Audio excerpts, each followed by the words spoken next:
Well, on Saturday, our Stephen A. Smith broke the news. Carmelo Anthony returning to New York, staying in New York, Nick. He released a statement on his website, which read, in part, let's take a look.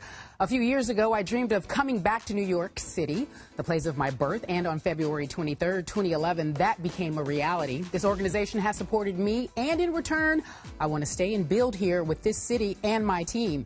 At this pivotal juncture in my career, I owed it to myself and my family to explore all of the options available to me.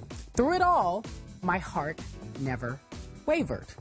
And that's where we begin this debate. My heart never wavered. Stephen A. Smith, do you believe him when he says that? No, I do not. And he knows that. He knows I don't believe that for 1 second.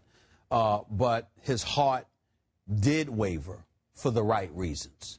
Carmelo Anthony, it came down to Chicago and New York. Chicago was in the mix to the very last day. Obviously, people say that can't be true because all they could offer him was anywhere from $65 to $75 million, whereas the Knicks had $129 million on the table, even though he ended up signing for $122 million. The point is that what Carmelo was weighing were championships. He knew that going to Chicago with Joakim Noah, a healthy Derrick Rose and those boys, they would be in title contention every single year.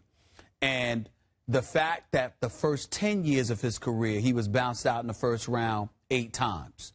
And then last year, not making the playoffs for the very first time in his career, it really hit him that not only is the clock ticking on his career, but now he's starting to think about how is he going to be looked upon in the years and years to come as somebody that just got a lot of money, that could play, that in my estimation is one of the top 5 offensive players of the modern day era. I don't care what anybody says. Anybody that wants to dispute or argue with that, as far as I'm concerned, they should be banned from talking basketball. Melo is a big-time offensive player. 6'8", 240, can shoot from anywhere, can post up, can get to the hole, can hit free throws, can create his own shot. This dude is beyond lethal on the offensive side of the floor.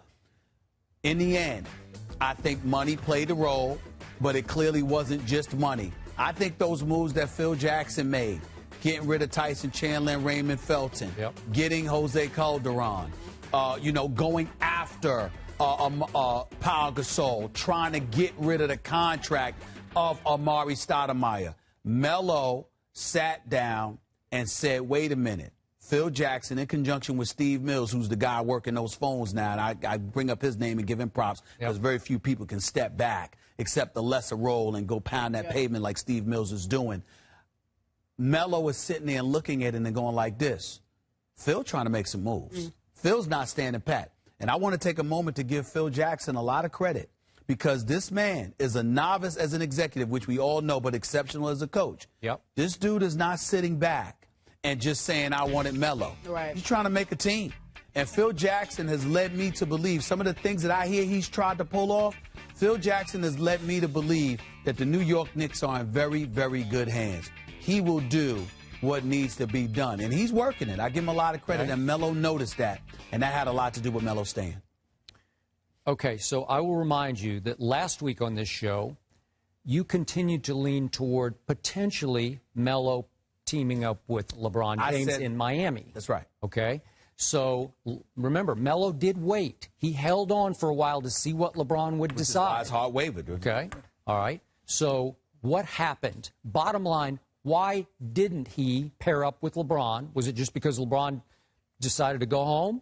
Well, Simple as that? That plays a role because what held up the process? I told you, in order for that to even be a chance, one of the big 3 had to leave. And Chris Bosh was sitting there holding on because Pat Riley. So did Bosh blow up what could have been the new Miami Heat of Melo and LeBron? It's hard for me to say that because obviously that's something that I've been saying. But you read the letter from LeBron and you talk about the home affinity. So I'm not going to sit here and pretend to know something that I don't know. All I know is that I was told for months that if they could pull it off, LeBron and Melo wanted to play together. But I also reported, do not sleep on Cleveland from last summer. Because I thought that that was a huge possibility as well. It is what it is. Okay. I don't believe Carmelo's heart ever wavered. But this is semantics now. We're picking nits here. His head might have wavered, but I don't think his heart did, because I told you all along I anticipated he would stay in New York because he considers New York his home, right? I mean, he was born in New York, even though he didn't spend all that time. You know what it is? To Baltimore. Very few players. This is the difference, and this may have never been said. I know Miami, South Beach, and all that other stuff. I don't want to call Akron or Cleveland country because obviously it's on the East Coast, it's in Ohio, but whatever it is, that's who LeBron is. LeBron is comfortable in the cocoon that is home. Yep. Melo loves Gotham City. He does. He loves the bright lights, the glitz, and the glare of Madison Square Garden, and it's shining right on him. Okay, he loves it. I believe that in his heart of hearts that all along he wanted max security for 5 years to play for Phil Jackson in Madison Square Garden in Gotham City, because it is still, to me, and I do live there, it's still the mecca of basketball. And one day it will rise again, and it is starting to rise under Phil Jackson, who is one of those few people I will not bet against. Really? Dwayne Wade, I don't bet against. We'll talk about him in the next block. Sure. But I don't bet against Phil Jackson. And you mentioned the Calderon and the D'Alembert moves. Listen, those two guys gave the Spurs fits in the first round of the playoffs. Those were two nice little moves and better moves to get rid of, as you said, Tyson Chandler and Raymond Felton.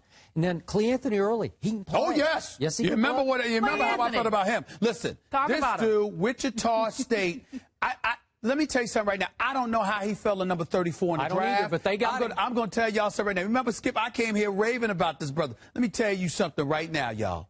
Anybody that doubt this dude's skills, y'all need to go back, watch the tape, Wichita State versus Kentucky in the NCAA tournament, and look at the show this brother put on. Cleanthony Early can play. I don't know why he slipped to number 34, but I am ecstatic. I'm going to repeat, because I don't use that word often. Ecstatic that this man landed with the New York Knicks. Okay. I love it. And finally, I believe Derek Fisher can become not a good coach, a great coach. That's huge. And again, we're guessing a little bit here, but knowing what he's made of, listen, his first season pieces already are in place. All right, so you think he's going to be a great coach? I do. Wow. Listen, I believe in Derek Fisher. Wow. I believe he's smart, and Derek Fisher's got this little intangible that people don't notice about, because he talks smooth, he's always politically correct, he's mindful of what he says, because he's an executive and a future politician as far as I'm concerned. He could run for office. But I'm going to tell you something.